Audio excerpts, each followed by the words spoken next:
Irish singer-songwriter Sinead O'Connor's death last week at the age of 56 came as a shock to fans worldwide. In the days since, an outpouring of love from fans and fellow artists has painted a fuller picture of O'Connor's legacy on music and on Irish culture and politics. Jeffrey Brown looks at O'Connor's impact for our arts and culture series, Canvas. She was known for her powerful voice and outspoken stances, and it began with the music. Sinead O'Connor's 1990 rendition of Prince's Nothing Compares to You became a #1 hit, and the album it appeared on, I Do Not Want What I Haven't Got, won the 1991 Grammy Award for Best Alternative Music Performance. O'Connor boycotted that award ceremony, criticizing its commercialism.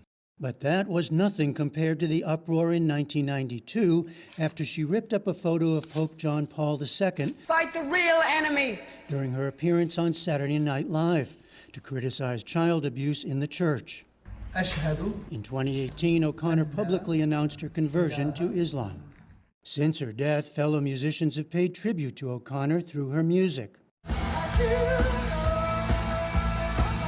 Alanis Morissette sang the 1987 song Madinka with the Foo Fighters over the weekend. And Brandi Carlile sang Nothing Compares to You at a Pink concert. Meanwhile, O'Connor continues to be mourned in her home country of Ireland, where the mayor of Dublin said he hopes to stage a tribute concert soon.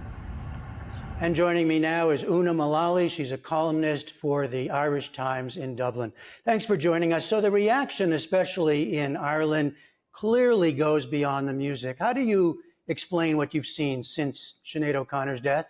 It's quite hard to explain what's been happening in Ireland. The loss is being felt really profoundly. For people in Ireland, I think Sinead O'Connor goes beyond music, as you say. She's more of a cultural figure. She looms very large in the Irish psyche in terms of her activism, her politics, her actions. And so the loss is being felt really profoundly. It's almost as though it's a large political figure or even a spiritual figure who's been lost. So there have been vigils and gatherings. People are extraordinarily upset. I don't think I could really think of another person that this has happened with in my lifetime anyway. You have written that in Ireland she was a revolutionary figure. She was also a very controversial figure. What did you mean by revolutionary?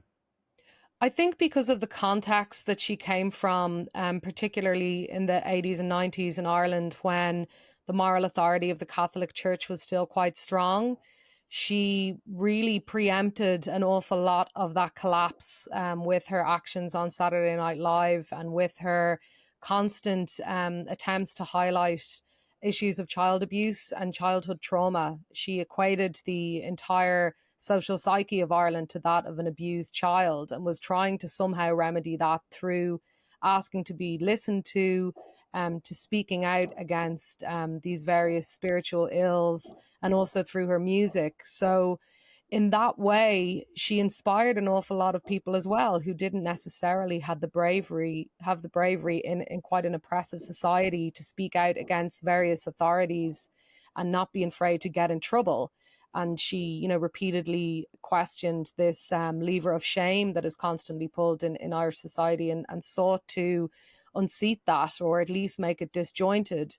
So those kind of actions were and remain revolutionary, and an awful lot has changed that in Irish society that has really vindicated her.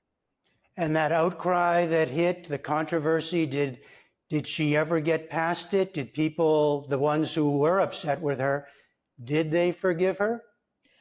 I'm not sure she was asking for their forgiveness. I think she was asking for more of a seismic shift in Irish society. Her career continued very successfully in Ireland and Europe. Her albums were lauded. Her tours were always sold out. She was very highly regarded.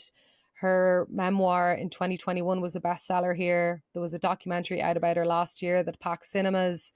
So that kind of torpedoing of her career really only occurred in America for, you know, different cultural reasons with regards to America being a more puritanical place, I guess, and more uh, has a tendency to kind of go the full length with controversies and really silence people in that way. The Irish context was quite different because she was speaking to so many people who ultimately supported her point of view. What about the music and especially her voice? I mean, when you think about it, what so captured you and so many others? I think there's so many different things about her voice and her music. I mean, her voice is singular. Anita Baker once described it as cavernous, and I think that's a really good description. She sung in her own accent at a time when a lot of Irish rock and pop acts gravitated towards this mid-Atlantic twang. There was an awful lot about Ireland and specifically about Dublin in her songs. So she was capturing not just the emotional landscape, but the literal landscape in her music as well. And that voice is undeniable. So she had that, but what she was channeling was something really authentic. And I think it's her creative integrity that really remains. I understand you met and you interviewed her several times. What was she like in that context? And did you see changes over the years? I've always found her to be extraordinarily sweet, a very down to earth, chilled out, very cool, very, very funny person, massive sense of humor, but also fragile, you know, and she was very vocal about her own struggles with mental health. Because of the context that she came from, because of the things she experienced throughout her life and indeed throughout her career. You have written about now there being a deep collective grief, you called it, in Ireland. How would you assess her legacy? What do you think it will be? I think that's something people are struggling with because I think that there's a tendency to isolate cultural figures and icons as if they're people from afar. I think what people are kind of trying to grapple with is how do we diffuse her stance and the things she stood for within ourselves. She didn't just demand to be heard, but to be listened to. And I think that there's an awful lot that artists in particular, but also women, also the LGBTQ plus community, all of the people who felt like they didn't necessarily fit in or were living in opposition to society. How can you actually create your own pathway? And how can you kind of get support for that and not be ostracized or criticized? And I think people are thinking quite deeply about those lessons that she gave, particularly because of how Ireland has changed so much. The life and legacy of Sinead O'Connor. Una Mullally of the Irish Times, thank you very much. Thank you.